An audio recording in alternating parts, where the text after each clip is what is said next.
Shooter था, उसका जो हुलिया मिला था, जो कपड़े पहने थे, तकनीकी अनुसंधान किया गया अहरनिश 24 घंटे। इन सभी के आधार पे पूरे शहर के जो सीसीटीवी कैमरे थे उससे एक के बाद एक उसकी गिरफ्तारी की गई। 59 राउंड गोलियां बरामद हुई, 56 राउंड 7.6 का था और 3 गोली 9mm का था। और इसमें बताया गया था अग्रिम में 50,000 रुपये दिए गए थे और बाकी काम होने के बाद। और अशोक साहू के द्वारा इनको उनकी दिनचर्या के बारे में बताया गया की गई। जो भी घटनास्थल से क्लूज मिले, सूत्र मिले, उसको विकसित करते हुए जितनी तकनीकी तौर तरीके अनुसंधान के हैं, सीसीटीवी सर्विलांस और जितने सारे मोबाइल ट्रैकिंग वगैरह वगैरह जो हमारे सीसीटीवी सर्विलांस के कैमरे लगे हुए हैं, उसके आधार पर तकनीकी अनुसंधान किया गया अहरनिश 24 घंटे। जो वहां पर लगे कैमरे से जो सूत्र प्राप्त हुए थे, जो मोटरसाइकिल के संबंध में जो सूचनाएं दिखी थी, जो शूटर था, उसका जो हुलिया मिला था, जो कपड़े पहने थे, इन सभी के आधार पे पूरे शहर के जो सीसीटीवी कैमरे थे उससे एक के बाद एक सबको लेकर के और उसको तकनीकी साक्ष्य संग्रहित किया गया। जहां तक ट्रेस मिला उस मोटरसाइकिल का, वहां तक तकनीकी जो एसआईटी की टीम है वो गई। उसके बाद मोटरसाइकिल की पहचान की गई। मोटरसाइकिल के पहचान के बाद उसके धारक, फिर उस व्यक्ति की पहचान की गई, उसकी गिरफ्तारी की गई।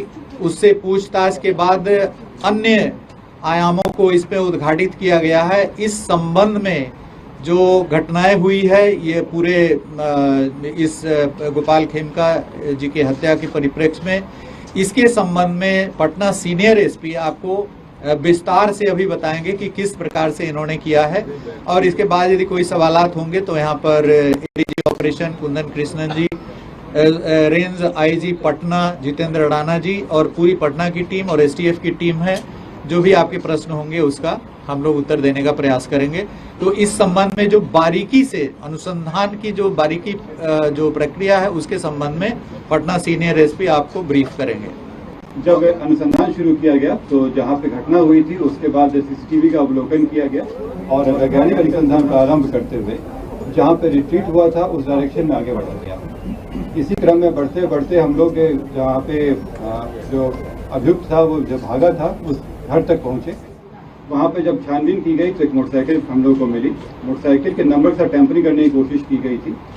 जब उस मोटरसाइकिल के पास वाले घर की सर्च की गई तो उस घर से जो अभियुक्त जो कपड़ा पहने हुए थे वो बरामद हुआ, जो जूता बरामद हुआ, मास्क बरामद हुआ। उस घर में जो व्यक्ति थे उनको लाया गया पूछताछ करने के लिए। उनका नाम उमेश यादव।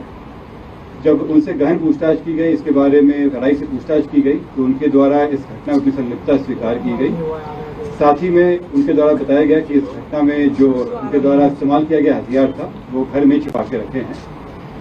ये जब उनको बताया गया उसमें उनके घर के ऊपर वाले फ्लोर में, जो उनके भाई का फ्लोर है, घर है, उसमें ये बंद कमरे में रखे हुए थे। उस जगह की जब छानबीन की गई तो इनके घर से 59 राउंड गोलियां बरामद हुई, 56 राउंड 7.6 का था और 3 गोली 9mm का था। उसके अलावा जब घटना में जो इस्तेमाल हथियार था उसके साथ 2 मैगजीन मिला जिसमें 14 राउंड गोलियां थी। इसके बाद जब इनसे और पूछताछ की गई तो बताया ये कि अशोक साहू का नाम लिए ये इनको करीब 1.5 साल से जानते थे। दोनों ही बिहार शरीफ के थे और एक शादी के फंक्शन में मिले थे। तब से ये उनके लिए छोटा मोटा काम करते थे। करीब 1.5 महीना पहले इस षड्यंत्र को रचा गया था और इसमें इनको पहले बताया गया था कि ये शूटर और हथियार को इंतजाम करें। इस क्रम में पैसे भी दिए गए थे और इसमें बताया गया था अग्रिम में 50,000 रुपये दिए गए थे और बाकी काम होने के बाद 4 लाख की बात हुई थी। इसमें ये पहले अपने आसपास के जो शूटर रहे हैं उनसे कांटेक्ट किए। ये उसी क्रम में इनके इलाके में रहने वाले विकास राजा से मुलाकात हुई। इसमें उनसे सेटिंग करने की कोशिश की गई। राजा के द्वारा जो डिमांड किया गया था तो इनको लगा कि इससे अच्छा ये स्वयं ही ये घटना कर ले और इसलिए ये हथियार जो इनको अशोक साहू जी के द्वारा ही दिया गया था वो हथियार लिए और अशोक साहू के द्वारा इनको उनके दिनचर्या के बारे में बताया गया। ये एक रेगुलर था कि वो 8 बजे के आसपास बांकीपुर क्लब जाते थे और वहाँ से करीब 11:30 बजे के आसपास वो स्वयं अपनी गाड़ी को ड्राइव करते हुए आते थे। क्लब से नॉर्मली उनके एक दोस्त भी आते थे जिनको एक बाकरगंज मोड़ पे ये उतार देते थे।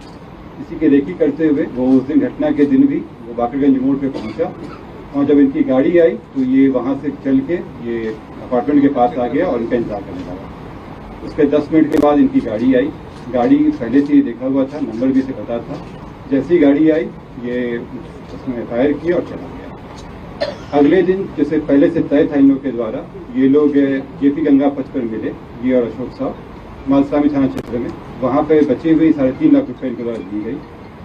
इसमें खास बात यह है कि इसमें आपस में बातचीत करने के लिए मोबाइल खरीदा गया था और सिम भी उमेश यादव के नाम से ही खरीदी गई थी। प्रभातखबर.com, विश्वास वही, रफ्तार नहीं।